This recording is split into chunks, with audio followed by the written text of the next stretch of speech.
Everyone's different. What's your talents and gifting? You are unique in your own way. Don't you mind what people say? So shine your colors bright, shining brighter than ever, and live your best life and do whatever you want. So shake those haters off. You're an eagle so soar and rise above. Shine bright, show all your colors. You're not a carbon copy, so show them what you got. Live a vibrant life, live vibrant with Sandra. Shine bright, show all your colors. You're not a carbon copy, so show them what you got. Live a vibrant life, live vibrant with Sandra.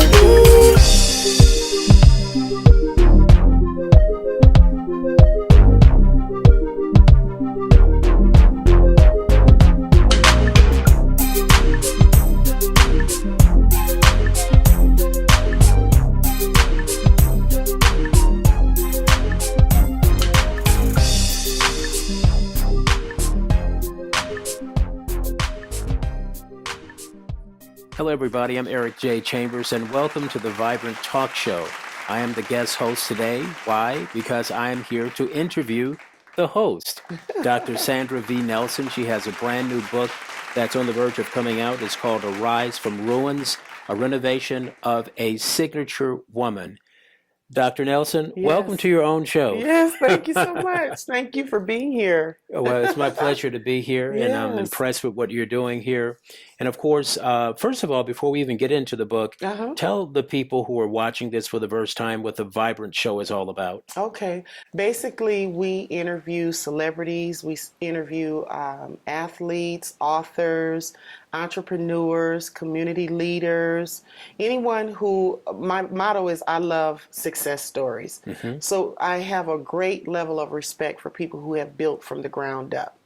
And we just bring them on and have them share their testimony or their journey and how they got to where they are, you know, and some of the highs and lows of what happened while they were building whatever it was that they were building. And so just to inspire others and let them know that you can do it too.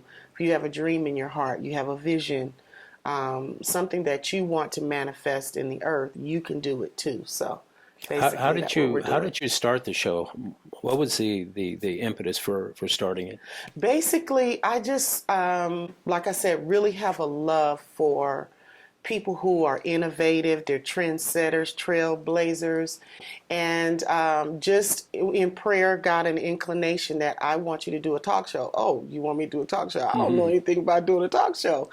And so one day I was talking with my goddaughter and we started doing some brainstorming and we did a little video that said, hey, you know, we got a show coming out. We're going to be interviewing celebrities. Didn't know one celebrity, didn't know one professional athlete. You spoke it into existence. We spoke it into existence. And we launched it in July of 2017. And the Lord just started connecting us with different people. And they were kind and generous enough, such as yourself, because you've been a guest on our show. They were kind and very generous and came on and just, you know, shared their influence and shared their story with our listeners. And we just been going strong ever since. And really, honestly, it's like one person kind of handed us off to another person. And that's kind of how it's been going. And basically, I've been doing this for quite some time, radio and television. And basically, when you're doing an interview, all you're doing is having a conversation. Absolutely. But the only difference is the fact that you may have, you know, a camera before you, or if it's a radio interview, you have the recording apparatus before you. Because when I was on 98.1 in San Diego, I was on the air there 18 years. And when I would interview people, and especially it was their first time, I said, look, we're just going to have a conversation. The only difference is that all of San Diego is going to be listening. You know? Absolutely. And in your case, we're having a conversation. And of course, all of, you know, the world that can be listening because of the fact that it's on the World Wide Web and everything. So, but for the most part, it's great that you decided to do that because there's a lot of people who have the vision, but they get intimidated by the work that it takes to put into it. Right, You know, right. people see the finished product, but they don't understand Yeah, the what goes on dynamics of what behind the goes on behind scenes. the scenes. Tell me a Absolutely. little bit about that. Absolutely. So we started out in the city of Upland, and we had a full-on studio and things like that, and just built out different sets within that building. And so, depending on who we were interviewing, we would go into this space or that space. And then, of course, you have the editing time, you have the time of actually scheduling your guest and doing the research on your guest, all of these types of things, and then follow up, because you don't want to just have them on one time. You want to build relationship. And so there is quite a bit of work, but as they say, when you love what you do, it's not really work at all, you That's know. right. So we learn how to kind of make it, smooth it out, make it look easy. You know that better than I do. But there is quite a bit of investment that goes on behind the scenes. But it's well worth it, you know, when you It see the is, finished and product. everybody has a story to tell, and people love to tell their stories, and they find it Yes. intriguing when other people find them intriguing. Yes. You know, because there's a lot of great stories out there that people never get a chance to tell Absolutely. beyond just a handful of people. So anytime you can sit down and share it with a journalist, with a talk show host, what have you, it becomes more profound. And on top of that, you never know who is going to be watching and who Absolutely. is going to be affected by the story. Right, right. Speaking of stories, of course, you've written a new book called A Rise from Ruins, a Yes. renovation of a signature woman. Yes. How did that come about? Okay. So basically, I've been in ministry for over 30 years, and my ministry went through a major, major transition that actually affected every other area of my life. Prior to the transition taking place, which in the book I call it a train wreck, I call it a collision with destiny, because it really altered the course of my life completely. And prior to it happening, though, I did a series called Renovation of a Signature Woman, not realizing that my life was I was getting ready to actually walk that out. And so in the series, I talked about role changes, empty nesters, divorce, transition, how it affects people, how it affects how we see ourselves, how it affects our worldview, having to regroup after a major transition. And so after teaching that series and giving all these other people these tools, I had no idea I was going to need to use those tools to the degree that I really had to. And basically, my ministry bottomed out.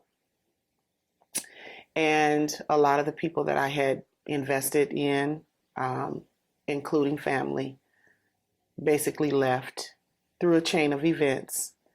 But when it wasn't so much that they left, it was the way that they left. Some of them left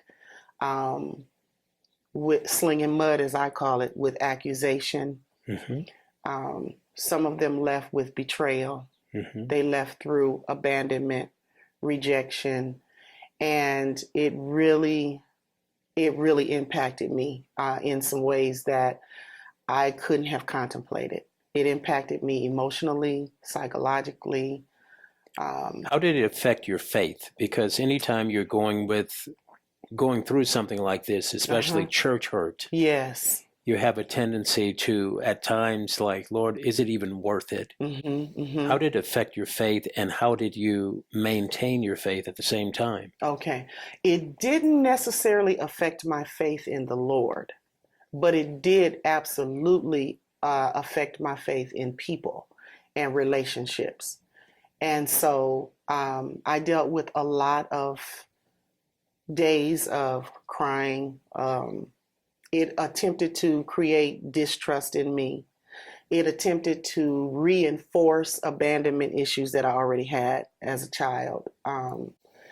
And it was a day by day process, and I had to make a lot of conscious decisions to forgive, to let things go, to let go of how I wanted them to be and accept them for how they really were. It made me look at myself a lot, And at the end of the day, I'm going to tell you, I had to deal with some things that I had allowed. I hadn't set some boundaries that needed to be set. I allowed people into some places and spaces in my life that I should not have. In the name of serving, in the name of being a leader who was accessible. And I allowed, this was the biggest part, I allowed myself to equate my value, my worth, and my identity with what I did more than who I was.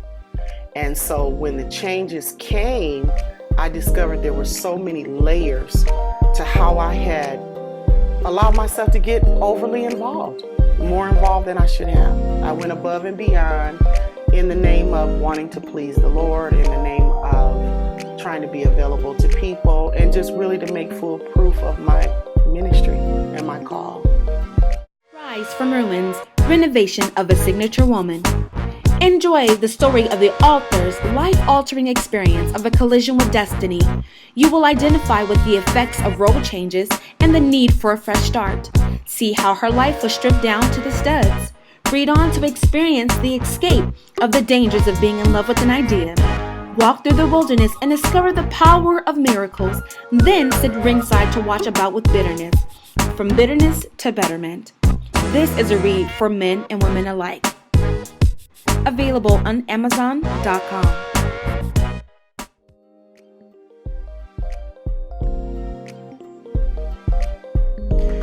In case you're just joining us, I'm Eric J. Chambers, the guest host on the Vibrant Talk Show today, and I am sitting here talking to the founder and the host and the executive producer of the Vibrant Talk Show, Dr. Sandra V. Nelson. Of course, your new book, Rise from Ruins, a renovation of a signature woman. Yes. Your ministry that you just spoke of, Yes. how vibrant was the ministry at the time before the demise?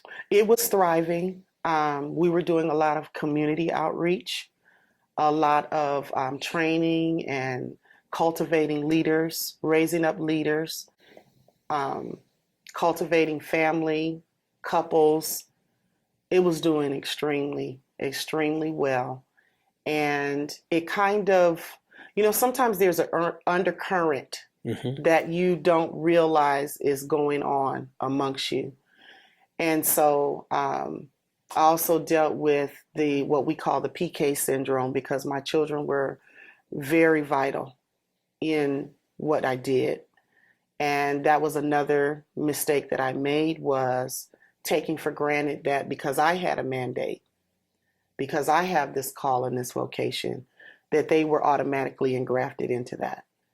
And as children, yes. Was there rebellion? I wouldn't say it was rebellion. What I would say in hindsight is this. As I said earlier, there were some boundaries that I probably should have set that I didn't set. And so I didn't realize how what I was doing in ministry was affecting my children. Even though I didn't miss birthdays, I didn't miss graduations, I didn't miss, being a part of their life, the problem was I brought too many other people into our life, into our private world. And, people have different motives for why they want to be close with leadership. And so I found out some things that were happening to my children that I wasn't aware of. And then they were watching me pour my life out for people who were stabbing me in the back, relationships that were becoming abusive. And so basically they had you their own sacrifice feelings a about lot. it. You sacrifice a lot for the ministry. Yes. And that took away from some of your family life. I asked It Bishop did, T.D. Jakes absolutely. in an interview recently about how do you create balance? Because there's a lot of people who are trying to save the world, but at the same time, they're losing their families, their homes, and there's that effect that could actually have a longer term effect than even losing the ministry itself. It has. Because you could always start up with new people in ministry. Right. You can't start up with new children. Absolutely. And everything. So how did that make you feel, knowing that you had poured so much into the ministry itself, Mm-hmm. sacrificing a lot of time with your family, Mm-hmm. only to be betrayed at the end. It was horrible. It was heart-wrenching. And I tell you, I bottomed out. I really did because, How? well, emotionally, because I really invested. And when I say invested, I mean every area. I didn't hold back anything. You know, you show up for graduations, you show up for the funerals, you christen their children, you do the couples coaching, you help them pay their bills when their lights are getting cut off. You know, you show up for court for them. You visit in prison, you're standing by their bedside. All of these things, and I was, I would say, disillusioned because I couldn't believe that you could give that much into a person and they could esteem it so lightly and walk away from it so easily. The disloyalty, um, it was it was terrible. Who was there for you when you were going through? Because people have a tendency to forget that even the comforters Yes. need comforting, Yes. because they have a tendency to see people, put them on a pedestal, Mm-hmm. and think that they are beyond human, Right. that your need and your job is to care for them, while your own life could be, it could be going through a lot of drastic changes as well. Absolutely. There were a handful of people who, and I know now in hindsight, you know, they say that's 2020, Okay. that it was the plan of God because he explained much of it to me. But there was a handful of people that stood with me and prayed with me, loved me, made sacrifices to help sustain me because basically I was depleted. I was depleted in every area of life, including finances. And so there was a handful. Um, and the way The faithful few, huh? the faithful few, absolutely. And they weren't necessarily people who had been a part of the ministry. They were just people that we had a true, genuine friendship or relationship. Hmm. And this is the way that the Lord explained that to me, that gave me consolation, was you're birthing something new. And this is like when a woman is birthing. Everybody doesn't get to come in that room when she's giving birth. Only those people who are vital to the safety of that mother and that child are allowed in that room. And he said, if you remember when you were having your children, you would not have wanted everyone up close on you to see your vulnerability, to see you in your weakness. Because when you're giving birth, you're at your strongest, but you're also at your absolute Most vulnerable, weakest yeah. and most vulnerable. And so he let me know that though many of those relationships had to be moved away because, number one, some of them, like you said, would not have been able to handle the humanity. Some of them would have taken advantage of the vulnerability. Some of them would have poured salt in the wound and make it worse. So he explained it to me and it gave me, it consoled me. You know, I still had to work through the layers, but it did console me. And of course, as you went through your labor pains, Mm-hmm.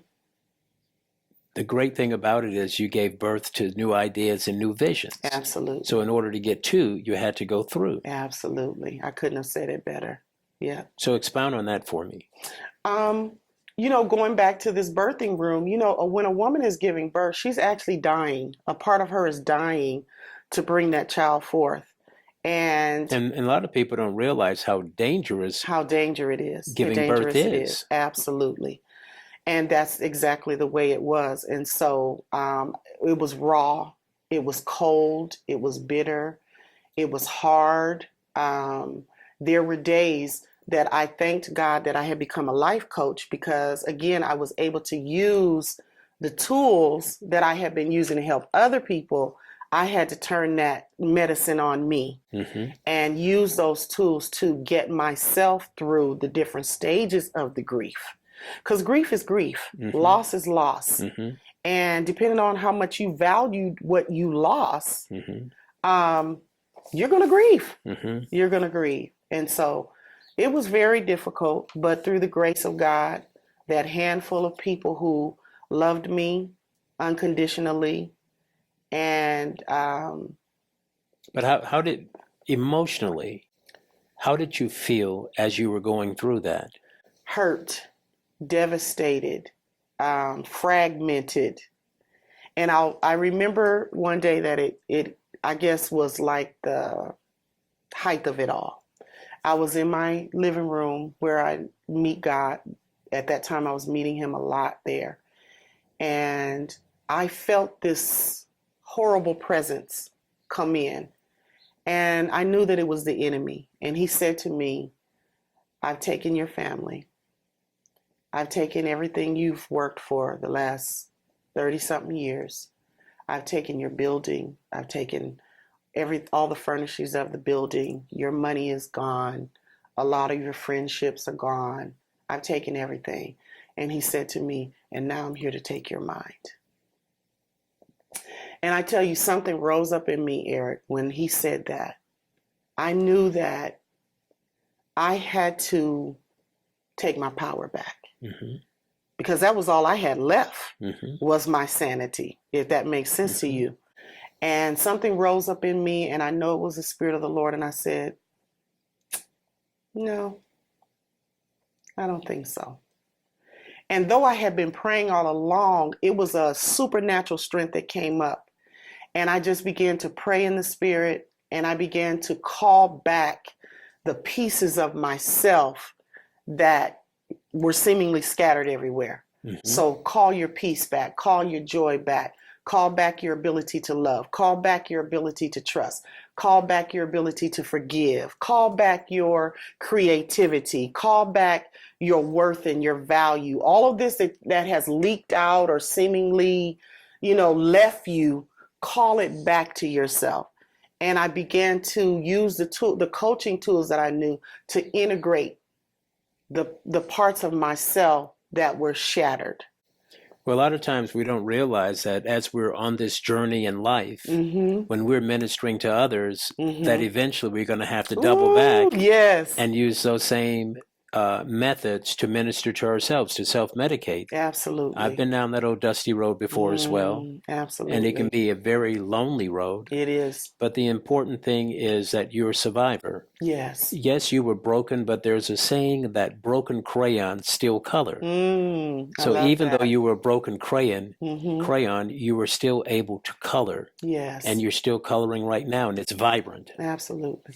Getting back to the book, just quickly here before we end the interview here, let's just go over some of the chapters in the book. Sure. Once again, the name of the book is called Arise from Ruins, a Renovation of a Signature Woman.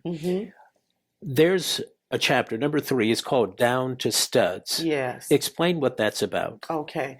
What I talk about in that chapter is, like in the natural, when you rehab a home or a building, many times you have to strip it down and there's nothing left but what they call the studs. So you're seeing the beams, you're seeing the wiring, you're seeing the plumbing, you're seeing the foundation, and there's no walls up, there's no tapestry, there's nothing beautiful about it. Kind of like after going through a hurricane.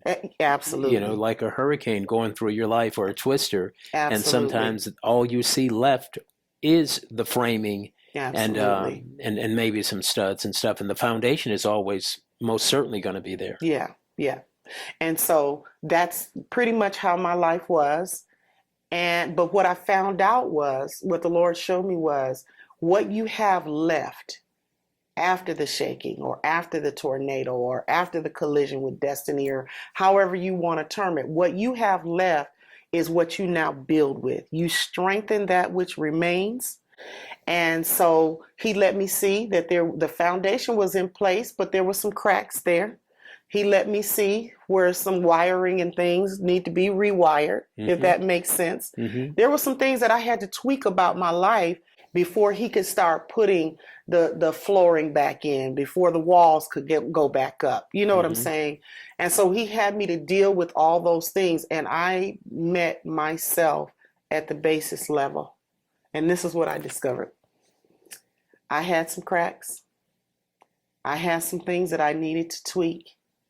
But at the end of the day, I was still a good person. I was still lovable. There was still the goodness of the Lord that was there. So I reconnected with the authentic me in that time. And I saw where the roles that I was fulfilling were transposing over on who I really was. Mm-hmm. Because, there's an expectation of you as in leadership, or however, there's an expectation. And sometimes we spend a lot of time trying to live up to those expectations of the people we serve, our peers, whatever. Hey, I'm Sandra V. That wasn't something that I really even like. It can go. Mm-hmm. That's not even something that really fits my personality. We can let that go. Okay, now that was really me. That gets to stay. Okay, and I got delivered from putting so much credence into the opinion of other people, what they thought of me, how they thought I should be. This is how you should dress. This is how, because when I started ministry at 28.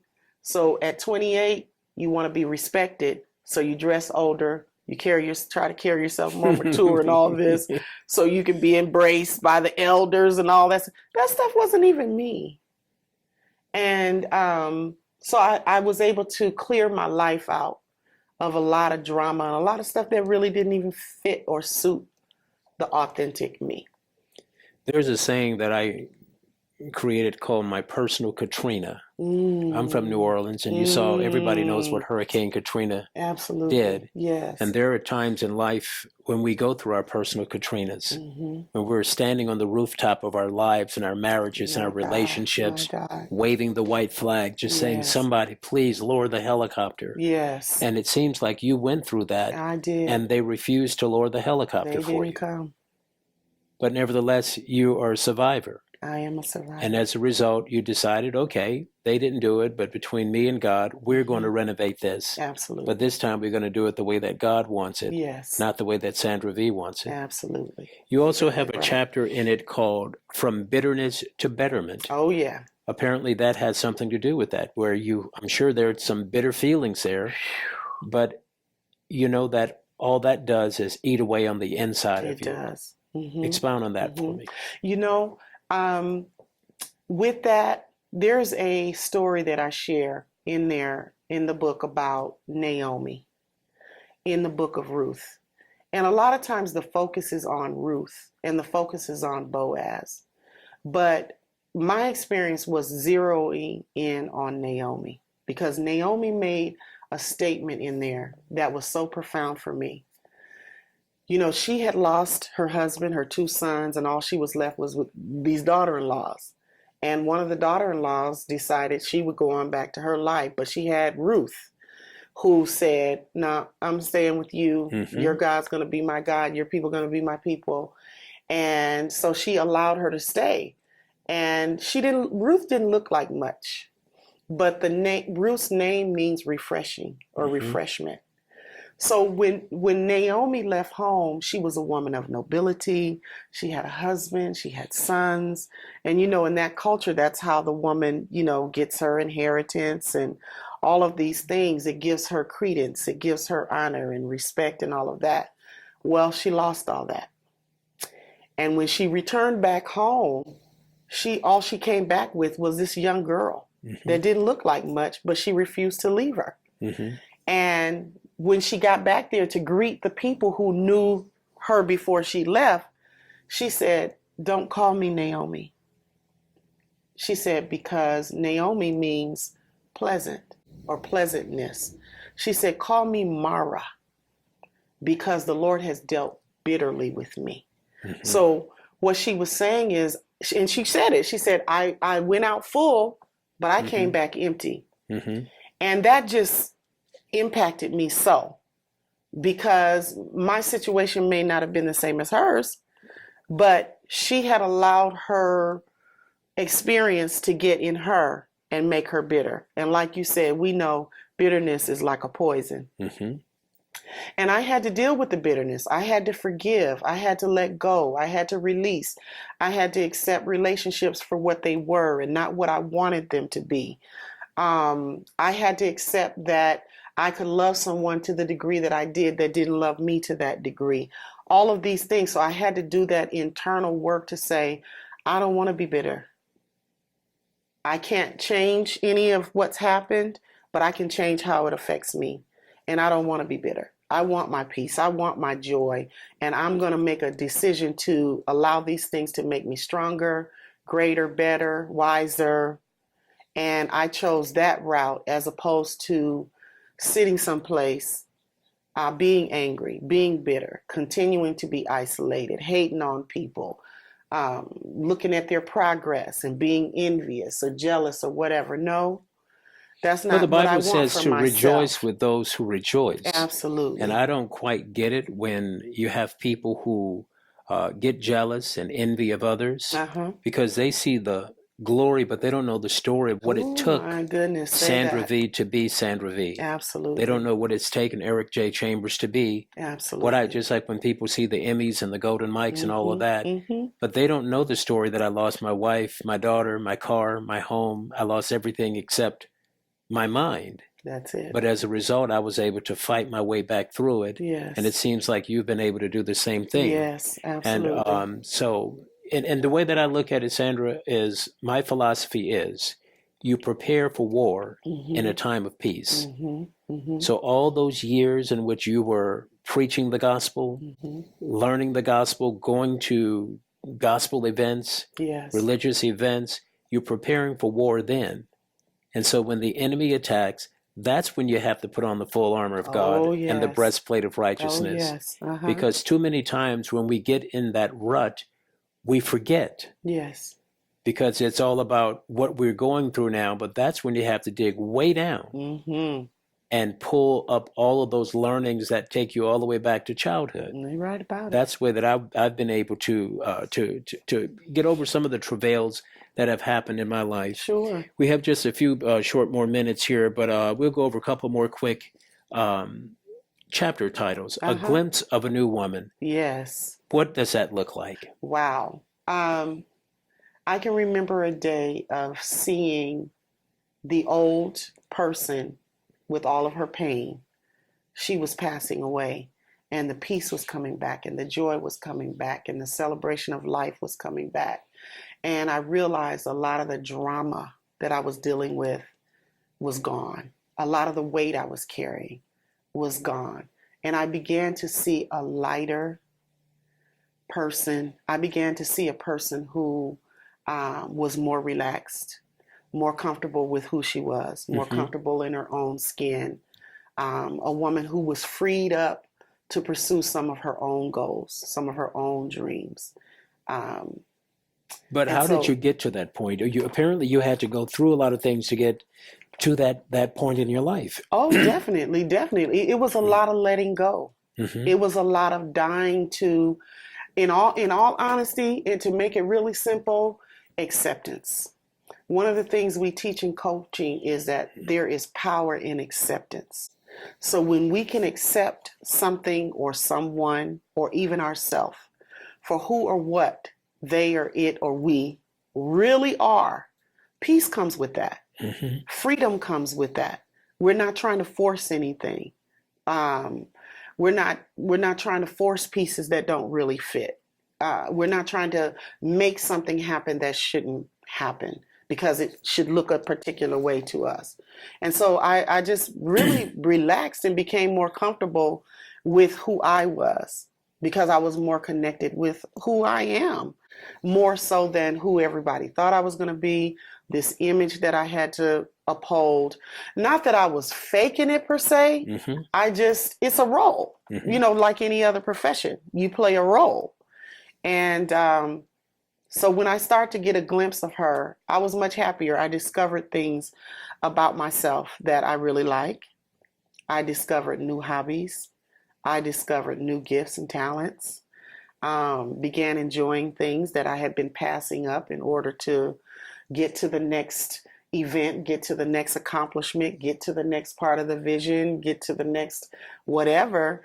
And I just kind of slowed my pace a bit and started enjoying the one life God had given me because I discovered I was living for everybody else, but I wasn't living for Sandra. Mm-hmm. So when you've pleased everyone else and you go home and it's hollow, and it's empty and it's lonely, that's a travesty. It is. And I refuse to live in that place any longer. Wonderful. Hmm. Final question. You have a workbook called Cultivate the Signature in You. Yes. Tell me about that. Okay. So that word signature, and I deal with it in the book, is a person, not necessarily a woman, who is earmarked for particular things. And they come to understand everything is not for me. And I'm not going to be everybody's flavor. Mm-hmm. You understand? I've been earmarked.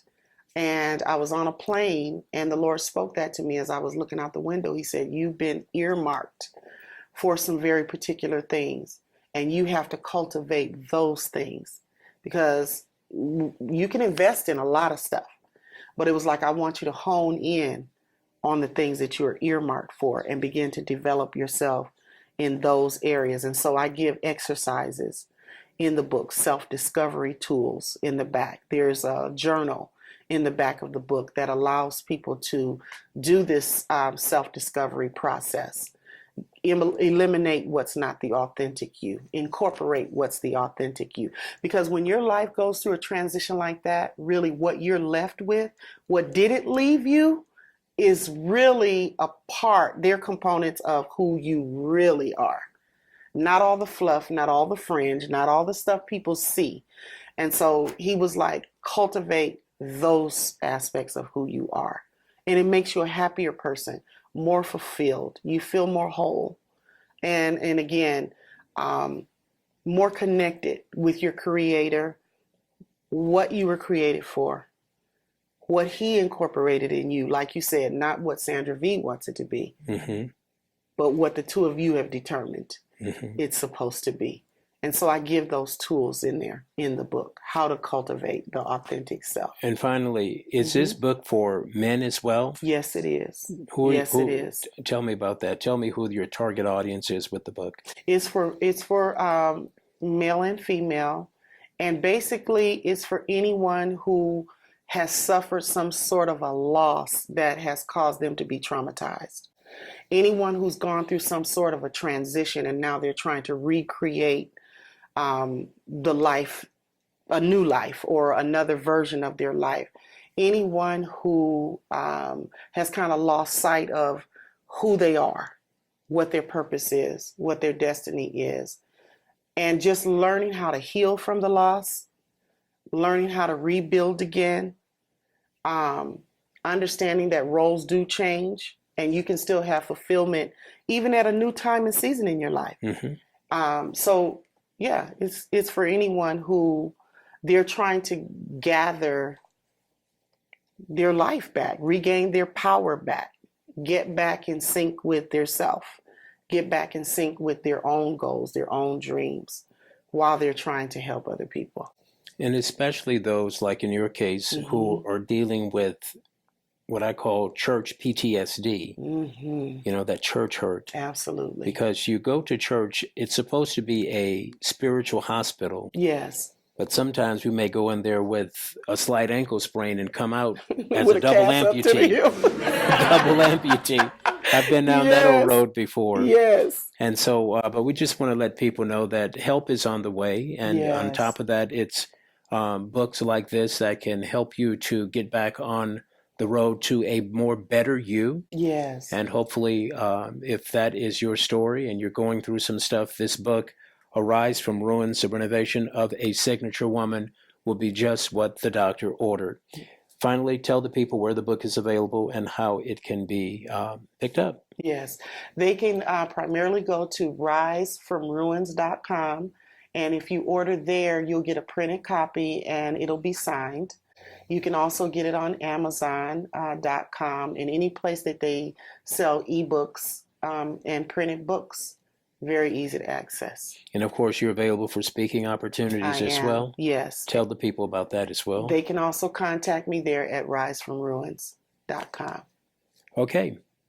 Well, the name of the book, once again, is called Rise from Ruins, A Renovation of a Signature Woman. The author is Dr. Sandra V. Nelson. She's a minister, a woman of God, and television host, and so many other things. And thank you for allowing me to sit in for you today while you Absolutely. sit in the guest's seat. Yes. And I hope that I've done you some justice on this Absolutely. particular episode, okay? Absolutely. Okay, again, everybody, I'm Eric J. Chambers. This has been a special edition of The Vibrant Talk Show with Ms. Sandra V. Nelson. Have a great evening. Show all your colors, you're not a carbon copy, so show them what you shine bright. Live the vibrant life, live vibrant with Sandra. Shine bright. Show all your colors, you're not a carbon copy, so show them what you